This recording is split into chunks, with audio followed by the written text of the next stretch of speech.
And although you kind of know that this might happen, you don't really think about it very much. Just when Princess Anne thought she knew everything about Diana, she shockingly stumbled upon a forgotten jewelry box. But it's not this discovery or the jewels in it that brought her to tears. It was an unexpected note that shook her to the core. What secrets had Diana left behind, and why did they hit Anne so hard now? Could a simple piece of paper really change everything Anne thought she knew about her sister-in-law and the royal family?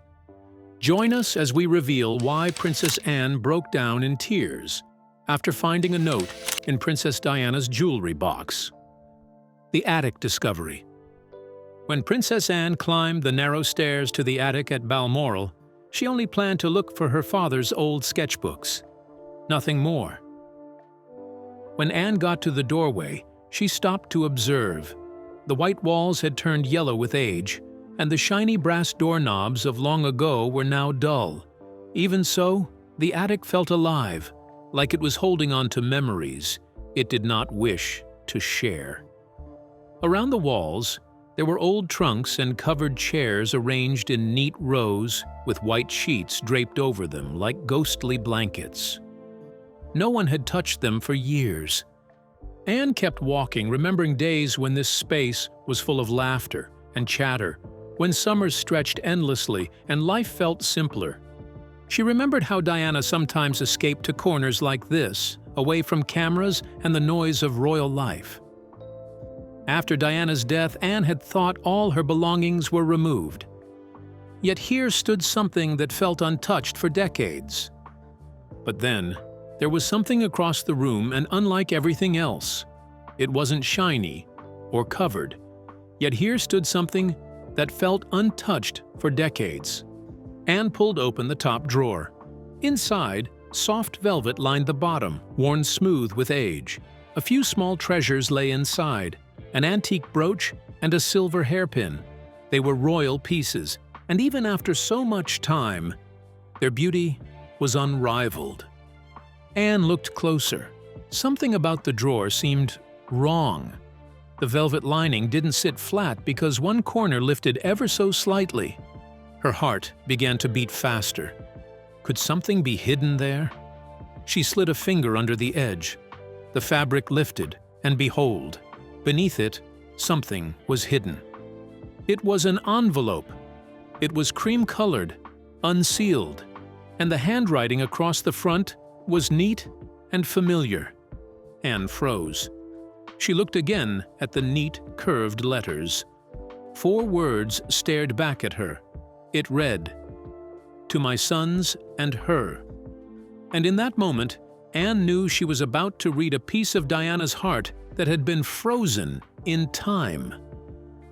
What could it entail? And what would it mean for those it is meant for? The letter's warning. Anne turned the envelope over in her hands. It was almost too light to hold anything important, but her instincts told her otherwise. The paper was soft and already worn, but it was not damaged. She could feel the care Diana had taken when folding it, the way someone would with a message meant to last. For a moment, she didn't move. Her eyes rested again on the words, "To my sons and her." Could her be Anne herself? Or had Diana meant someone else entirely? The not knowing pulled at her, and she feared intruding on something that wasn't hers to read. With a deep breath, Anne slid her finger under the fold and opened the letter. The sound of paper moving in the still attic felt loud, almost intrusive. Inside, the ink was dark and clear, as if the letter had been written only yesterday. The first line made Anne's throat tighten. "If you are reading this, it means something I feared has happened," it read. The words felt heavy, like they had been waiting in the dark for years, holding their breath until now. The letter spoke first of love. Love for William and Harry so deep that it seemed to lift from the page like a presence in the room. Anne could almost hear Diana saying those words aloud. Her arms wrapped around her boys, her hands smoothing their hair, telling them they were the best parts of her life. And Diana had meant it. She had been many things to many people. To the world, she was the people's princess and a symbol of grace and compassion. She could charm crowds and speak to strangers as if they were friends. She shook hands with AIDS patients when fear and stigma kept others away, hugged children in war zones, and sat on the floors of hospitals listening to stories most royals would never hear. But Diana's life had not been a fairy tale. She had been only 19 when she entered the royal family, suddenly bound to a role with rules she had never been taught. Her marriage to Prince Charles had begun with hope, but quickly became shadowed by distance and lies. She had struggled in silence with loneliness, eating disorders. Most of all, she struggled with the fame and popularity that came with her crown. The tabloids chased her relentlessly and eventually chased her to her death in Paris in 1997. The letter spoke of fears for her boys. It was not only about their safety, but about what the pressures of royalty might do to their hearts. Diana worried that William, with his gentle nature, might lose part of himself in trying to meet the crown's expectations. She feared that her little headstrong Harry might fight so hard against the system that he would be crushed under its weight. Looking at things now, maybe she wasn't wrong to be worried. Anne's eyes burned as she read further.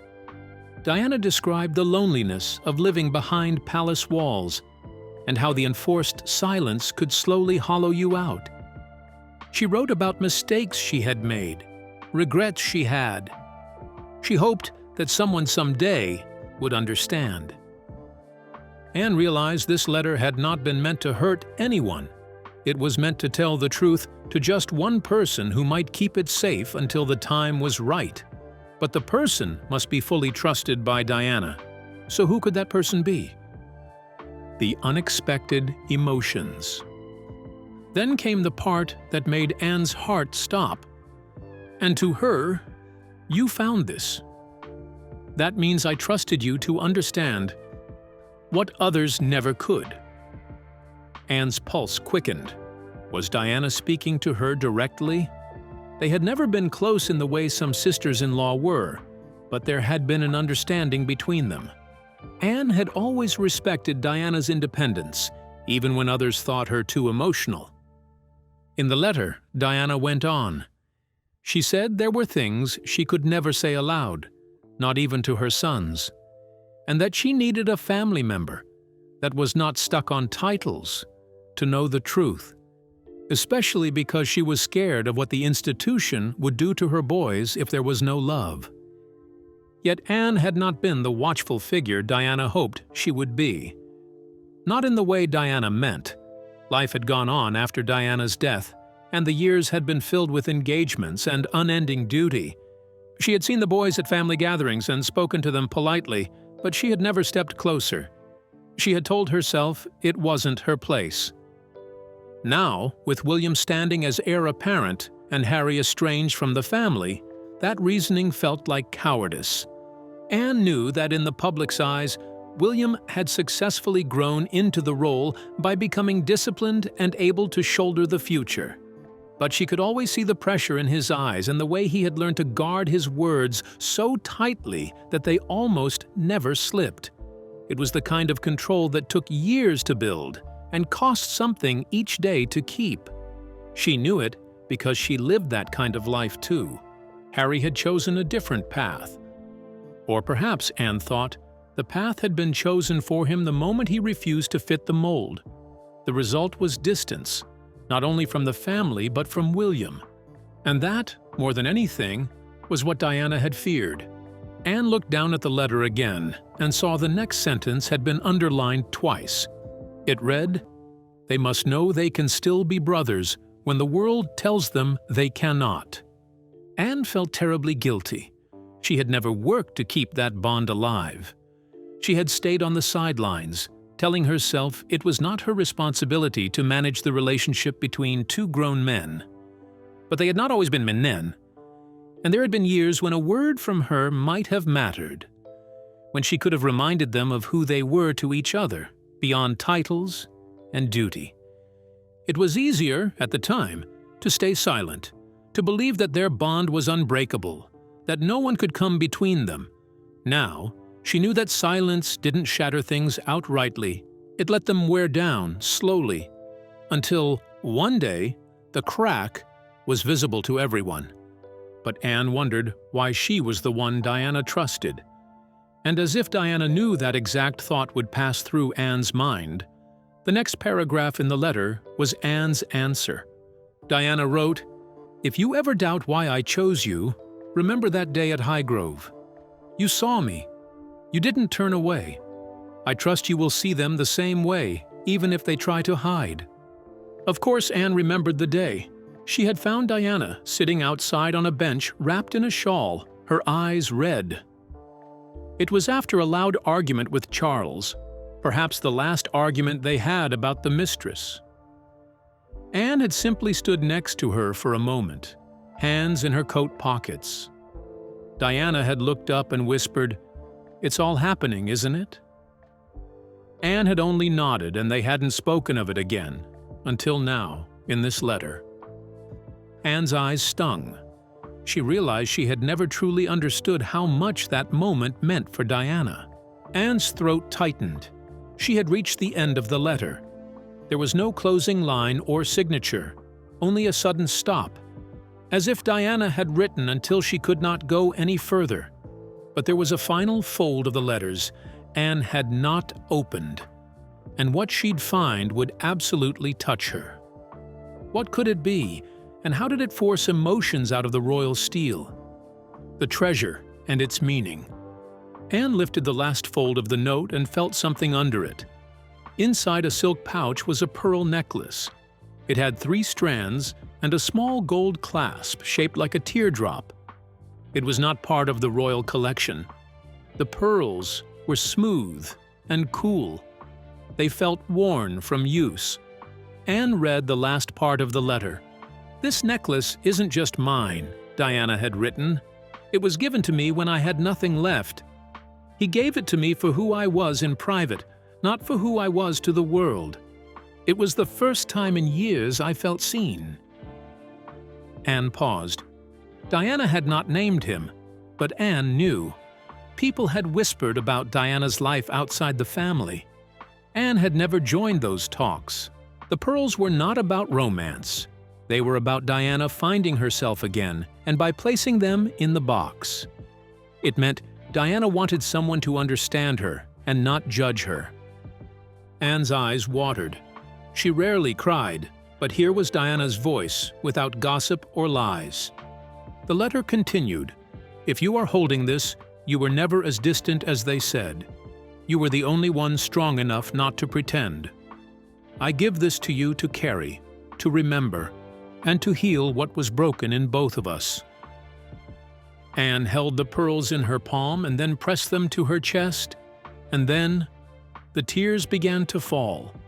To think that Diana had trusted her with something so personal, yet it took Anne decades before finding it. The guilt was not loud. It was quiet, the way it is when you realize you cannot go back and do things over. She had not betrayed Diana's trust outright, but she had not fully lived up to it either. That was the truth she would have to carry. Anne folded the letter slowly, smoothing each crease with care. She placed the folded paper back into its envelope. Her hands lingered on it for a moment longer than necessary. Then she set it aside, though the words were still with her, sharp and clear. Anne knew that William did not need another advisor. After all, he had more than enough of those. And Harry did not need another opinion from across an ocean. But perhaps, even now, there was something she could give. Not as a public gesture, not as a royal duty, but as the kind of quiet presence Diana had once valued. It would not undo the years she had spent on the sidelines. It would not erase the choices the brothers had made, but it might be a start. For the first time in years, Anne thought about picking up the phone to ask how they were, and to listen. There was something else she had to do. But how can someone who is used to simply delivering news handle the overdue emotional conversation? Anne's dilemma. 3 days later, Anne still wore the necklace. The note lay folded in an envelope on her table. She kept asking herself the same question: show it to William or keep it? She pictured William's face, the way his expression softened whenever his mother's name was mentioned. She thought of the pressure he was already under as the future king, a father of 3, son to the ailing king, and a husband to a woman still recovering from her own health struggles. Would handing him this note add another burden to his shoulders? But these were Diana's words about her sons. William could handle it, but the part where Diana said she trusted Anne most, that might change how he saw her. Still, keeping it felt wrong. It wasn't meant for her alone. Just like the title read, it was for Diana's boys and her. Anne thought of sending it to William so she won't have to be there when he reads it. But then she remembered Diana's words about trusting her. Even though it was too late to step into that role, being there for him while he read the note might be just what he'd need. For hours, Anne went back and forth. She told herself William deserved the truth. No matter his relationship, Anne knew he would always want a piece of his mother. That wasn't the problem. But how would William react to all the parts about Anne stepping in as a mother figure, or about his mother's unmentioned lover? Love Diana. William had been worried about his aunt for days. She had been calling him often, asking how he was, checking in more than usual. Then, that morning, she finally asked him to come see her. She didn't say why. That alone made him think something was wrong. It was a peaceful day when William arrived at Anne's country home. The sun was low, and a cool wind moved across the garden. By the time he stepped out of his car, Anne was already at the door waiting. They greeted each other, and she led him inside. She made tea, and they spoke about the weather and the family. But William noticed she seemed distracted. On the side table, a small jewelry box sat under a cloth. Every now and then Anne's eyes moved to it. Finally, she stood and went to the table. She brought the box to him. "This belonged to your mother," she said. Her voice was calm, but William could hear something heavier in it. He looked at the box. He knew it from old photos of his mother's dressing table. Slowly, he opened it. Inside were brooches, earrings, and necklaces. Was that what his aunt wanted him to have?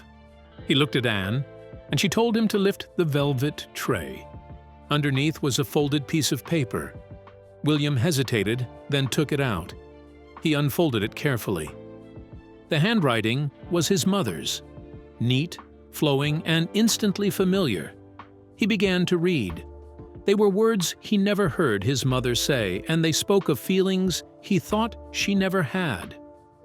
When he finished reading, he went back to the beginning and read again, slower this time, while Anne sat quietly, watching him. At last, William lowered the note.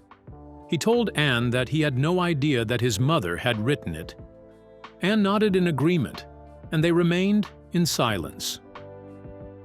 William's eyes stayed on the paper for a long time, as if he was finding words to say.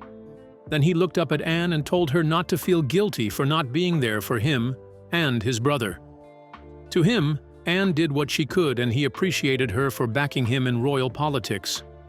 Anne's lips pressed together, but her eyes glistened. Again, she gave a small nod, as if taking in the words but not ready to speak. For the rest of the afternoon, the note stayed on the table between them, untouched, as they conversed about memories of Diana. But Anne's dilemma was not over yet. What other decisions await her? The burden of choice. Anne sat alone in her study that evening, the note resting on the desk like a living thing. The weight of it hadn't lessened since William read it earlier that day. In some ways, it felt even heavier now.